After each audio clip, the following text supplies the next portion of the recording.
আসসালামু আলাইকুম। সংবাদে আপনাদের সবাইকে স্বাগত জানাচ্ছি। আমি ফিরোজ তোহা। শুরুতেই সংবাদ শিরোনাম জানিয়ে দেব এই মুহূর্তে হাতে পাওয়া সর্বশেষ গুরুত্বপূর্ণ আপডেট বাংলা সংবাদ। শুরুতেই থাকছে সাবেক আইনমন্ত্রী আনিসুল হক ও সাবেক প্রধানমন্ত্রীর বেসরকারি শিল্প ও বিনিয়োগ উপদেষ্টা সালমান এফ রহমানের আবারও 5 দিনের রিমান্ড মঞ্জুর করেছেন আদালত। এ নিয়ে চতুর্থ দফায় তাদের রিমান্ড দেওয়া হলো। বৃহস্পতিবার বৈদেশিক মুদ্রা নিয়ন্ত্রণ আইনের মামলায় তাদের রিমান্ড দেওয়া হয়েছে। এবারে জানাবো আন্দোলনে নিহত পরিবার পাবে 5 লাখ টাকা। বৈষম্য বিরোধী ছাত্র আন্দোলনে নিহত শহীদদের প্রত্যেক পরিবারকে প্রাথমিকভাবে 5 লাখ টাকা দেওয়ার এবং আহতদের প্রত্যেককে সর্বোচ্চ 1 লাখ টাকা পর্যন্ত ক্ষতিপূরণ দেওয়ার সিদ্ধান্ত নেওয়া হয়েছে।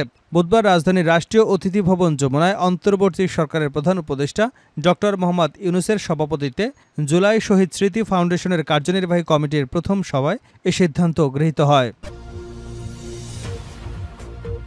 জানাবো জাতিসংঘের ই-গভর্নমেন্ট সূচকে বাংলাদেশের উন্নতি। ই-গভর্নমেন্ট ডেভেলপমেন্ট ইন্ডেক্সে 0.6570 ভ্যালু অর্জন করে 11 ধাপ এগিয়েছে বাংলাদেশ। একই সঙ্গে ই-পার্টিসিপেশন সূচকে 5 ধাপ এগিয়েছে ঢাকা। 2003 সালের পর এবারই সর্বোচ্চ ভ্যালু অর্জন করেছে বাংলাদেশ। এদিকে সাইফুল আলমের গৃহকর্মীর ব্যাংক অ্যাকাউন্টে 16 কোটি। তাহলে তাদের অ্যাকাউন্টে কত?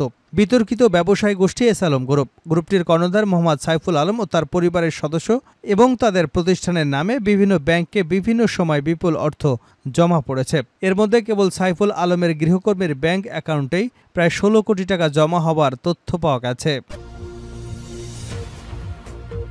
এবারে থাকছে সংবিধান সংস্কার কমিশনের প্রধান হয়ে আলী রিয়াজের ফেসবুক স্ট্যাটাস। সংবিধান সংস্কার কমিশনের প্রধান হিসেবে দায়িত্ব পেয়েছেন যুক্তরাষ্ট্রের ইলিয়ন স্টেট ইউনিভার্সিটির ডিস্টিংগুইশড প্রফেসর আলী রিয়াজ। বুধবার এ সংক্রান্ত আদেশ জারি করেছে মন্ত্রিপরিষদ বিভাগ। দায়িত্ব পাওয়ার পর অন্তর্বর্তী সরকার এবং প্রধান উপদেষ্টা ডক্টর মোহাম্মদ ইউনূসের প্রতি ধন্যবাদ ও কৃতজ্ঞতা জানিয়ে ফেসবুকে পোস্ট দিয়েছেন তিনি। এবং সর্বশেষ জানাবো আন্তর্জাতিক সংবাদ। লেবাননে শত শত ওয়াকি-টকিতে বিস্ফোরণ, নিহতের সংখ্যা বেড়ে 20। লেবাননে পেজার বিস্ফোরণের 12 জনের মৃত্যুর ঘটনার একদিন পার না হতেই এবার দেশজুড়ে ওয়াকি-টকি বিস্ফোরণের ঘটনা ঘটেছে। এ ঘটনায় প্রথমে 14 জন নিহত হবার কথা থাকলেও পরে এর সংখ্যা বেড়ে দাঁড়িয়েছে অন্তত 20 জনে। এতক্ষণ শিরোনাম শুনছিলেন, এবার বিস্তারিত। প্রিয় দর্শক, আপনি যদি এই চ্যানেলে নতুন হয়ে থাকেন, ভিডিওটি দেখতে দেখতে চ্যানেলটি সাবস্ক্রাইব করে আমাদের সঙ্গে থাকুন।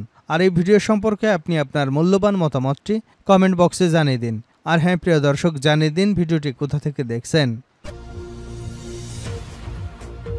সাবেক আইনমন্ত্রী আনিসুল হক ও সাবেক প্রধানমন্ত্রীর বেসরকারি শিল্প ও বিনিয়োগ উপদেষ্টা সালমান এফ রহমানের আবারও 5 দিনের রিমান্ড মঞ্জুর করেছেন আদালত। এ নিয়ে চতুর্থ দফায় তাদের রিমান্ড দেওয়া হলো। বৃহস্পতিবার বৈদেশিক মুদ্রা নিয়ন্ত্রণ আইনের মামলায় তাদের রিমান্ড দেওয়া হয়।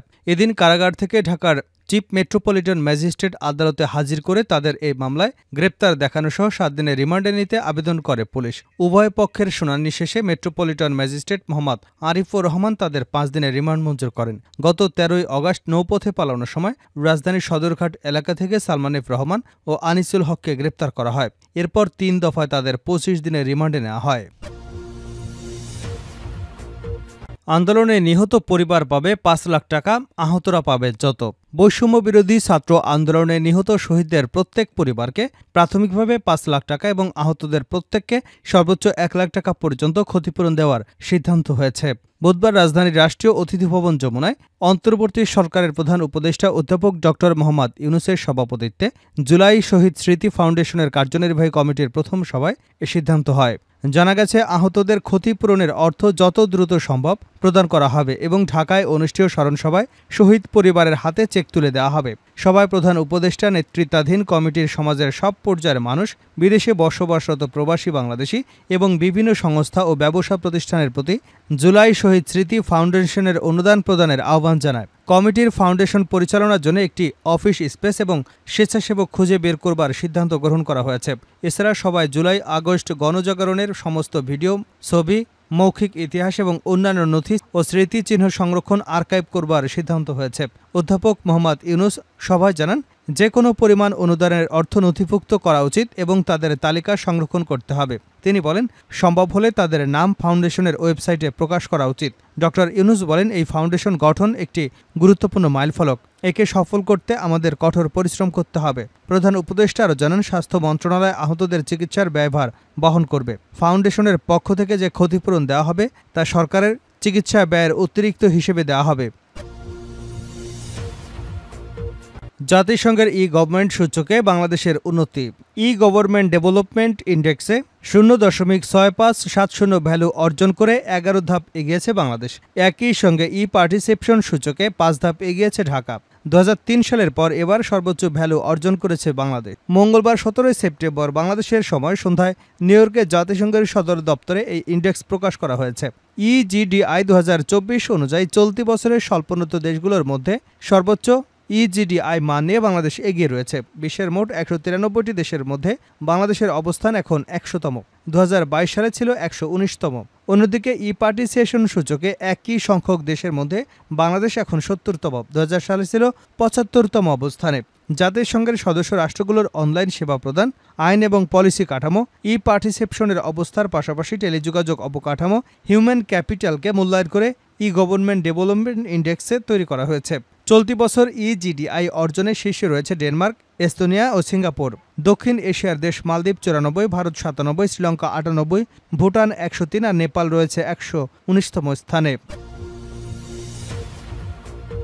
এসালম গ্রুপের অনিয়ম, সাইফুল আলমের গৃহকর্মীর ব্যাংক অ্যাকাউন্টে 16 কোটি। তাদের অ্যাকাউন্টে কত? বিতর্কিত ব্যবসায়ী গোষ্ঠী এসালম গ্রুপটির কর্ণধার মোহাম্মদ সাইফুল আলম ও তার পরিবারের সদস্য এবং তার প্রতিষ্ঠানের নামে বিভিন্ন ব্যাংকে বিভিন্ন সময় বিপুল অঙ্কের অর্থ জমা হয়েছে। এর মধ্যে কেবল সাইফুল আলমের গৃহকর্মীর ব্যাংক হিসেবেই প্রায় 16 কোটি টাকা জমা হওয়ার তথ্য মিলেছে। এছাড়া গ্রুপটির চেয়ারম্যান সাইফুল আলম পরিবারের সদস্য বিভিন্ন ব্যবসায়িক প্রতিষ্ঠানের নামে খোলা 6টি ব্যাংকের হিসাবে 1,80,900 কোটি টাকা জমা হওয়ার প্রমাণ পেয়েছে জাতীয় রাজস্ব বোর্ড। বিগত 5 বছরের হিসাব পর্যালোচনা করে ওই লেনদেনের তথ্য পেয়েছে এনবিআরের কর অঞ্চল 15। হিসাবগুলোর সর্বশেষ পরিস্থিতিতে মিলেছে 32,400 কোটি টাকা, যেখানে গত 30 জুন পর্যন্ত 6,800 কোটি টাকা জমা ছিল। এনবিআর সূত্রে এসব তথ্য পাওয়া গেছে। এনবিআরের আওতাধীন কর অঞ্চল 15 এসালম গ্রুপের আর্থিক লেনদেন এবং কর ফাঁকির বিষয়টি অনুসন্ধান করছে। কর অঞ্চলটির অনুসন্ধানে এখন পর্যন্ত এসালম গ্রুপের সহযোগী প্রতিষ্ঠান ও মালিকানার নামে 65টি আয়কর নথির অস্তিত্ব মিলেছে, যা যাচাই বাছাই কাজ চলমান রয়েছে। এনবিআর সূত্র বলছে, ইসলামী ব্যাংক, এক্সিম ব্যাংক, আল আরাফা ইসলামী ব্যাংক, ফার্স্ট সিকিউরিটি ইসলামী ব্যাংক, ন্যাশনাল ব্যাংক ও বাংলাদেশ কমার্স ব্যাংকের মাধ্যমে হিসাবগুলো পরিচালিত হতো। এর মধ্যে 5টি ব্যাংক ছিল এসালম গ্রুপের নিয়ন্ত্রণে। নাম প্রকাশ না করার শর্তে কর অঞ্চল 15-এর একজন ঊর্ধ্বতন কর্মকর্তা জানিয়েছেন, গত 5 বছরের তথ্যপত্র যাচাই বাছাই করে ঋণ ও বিক্রির অর্থসহ ব্যাংকগুলোতে এখন পর্যন্ত তাদের 1,80,900 কোটি টাকা জমার সন্ধান মিলেছে। আমরা ওই অর্থের বিপরীতে সরকারি ফান্ডে প্রদত্ত কর পরিশোধ করা হয়েছে কিনা তা যাচাই বাছাই করছি। আমাদের প্রধান লক্ষ্য টাকা যেন বেহাত না হয়ে যায়। গত 5 অগাস্ট শেখ হাসিনা সরকারের পতন এবং কেন্দ্রীয় ব্যাংকের গভর্নর হিসেবে আহসান এইচ মনসুরের নিয়োগ দেবার পর সংশ্লিষ্ট ব্যাংকগুলো পরিচালনা পর্ষদ পুনর্গঠন করা হয়েছে। অনুসন্ধান করতে গিয়ে এনবিআরের আয়কর বিভাগ দেখতে পায় চট্টগ্রাম শহরে ইসলামী ব্যাংকের 5 লাইসের এসএফএ টাওয়ারের শাখায় 22টি স্থায়ী আমানত রয়েছে এসালম পরিবারের। সেখানে গৃহকর্মী মর্জিনা আক্তারের 22টি এফডিআরের জমা হবার অর্থের পরিমাণ 1,03,00,000 টাকা। ওই হিসাব বাদে মর্জিনার আরও বেশ কয়েকটি হিসাবের সন্ধান পাওয়া গেছে। সব মিলিয়ে মর্জিনা আক্তারের হিসাবগুলোতে 15 থেকে 16 কোটি টাকা লেনদেনের তথ্য পেয়েছে কর বিভাগ। শেষ করছে আন্তর্জাতিক সংবাদ দিয়ে। লেবাননে শত শত ওয়াকি টকিতে বিস্ফোরণে নিহতের সংখ্যা বেড়ে 20। লেবাননে পেজার বিস্ফোরণে 12 জনের মৃত্যুর ঘটনার একদিন পার না হতেই এবার দেশজুড়ে ওয়াকি টকি বিস্ফোরণের ঘটনা ঘটেছে। এ ঘটনায় প্রথমে 14 জন নিহত হবার কথা বলা হলেও পরে এ সংখ্যা বেড়ে দাঁড়িয়েছে 20 জনে। গতকাল বুধবার বিস্ফোরণে 3 শতাধিক মানুষ আহত হয়েছে বলে জানিয়েছে লেবাননের স্বাস্থ্য মন্ত্রণালয়। এর আগে বিস্ফোরণে আহত প্রায় 3,000 মানুষ এবং নিহত হয় শিশুসহ 12 জন। এসব ঘটনায় দেশটির সাধারণ মানুষ এখন কাউকেই মোবাইল ফোন ব্যবহার করতে দেখলে আতঙ্কিত হয়ে উঠছেন। দক্ষিণ লেবাননের দক্ষিণ শহরে একটি মোবাইল ফোনের দোকান থেকে ধোঁয়া উঠতে দেখা যায়। সেই ধোঁয়ার কারণ সম্পর্কে নিশ্চিত হওয়া না গেলেও ঘণ্টাখানেকের মধ্যে বিভিন্ন স্থান থেকে দফায় দফায় বিস্ফোরণের খবর পাওয়া যায়। এর একদিন আগে মঙ্গলবার লেবানন জুড়ে হিজবুল্লাহ যোদ্ধাদের যোগাযোগের জন্য ব্যবহার করা পেজার বিস্ফোরণ ঘটে। বিশ্লেষকদের ধারণা, হিজবুল্লাহর পেজারগুলোতে বিস্ফোরণ ইসরায়েলের গোয়েন্দা সংস্থা মোসাদের পরিকল্পনার ফল। হিজবুল্লাহর কেনা ৫,০০০ পেজারের ভেতরে বিস্ফোরক রেখে দিয়েছিল মোসাদ। লেবাননের একটি নিরাপত্তা সূত্র এবং অন্য একটি সূত্রের বরাতে বার্তা সংস্থা রয়টার্স এমন খবর দিয়েছে, যদিও এ খবরের কোনো মন্তব্য করেনি ইসরায়েল। এরপর গত বুধবার লেবাননে হিজবুল্লাহর ব্যবহার করা ওয়াকিটওয়াকিগুলোতে বিস্ফোরণের ঘটনা ঘটল। দেশটির রাজধানী বৈরুত সহ বিভিন্ন এলাকায় বিস্ফোরণের এসব ঘটনা ঘটে। হিজবুল্লাহর ঘনিষ্ঠ একটি সূত্র এ খবর নিশ্চিত করেছে।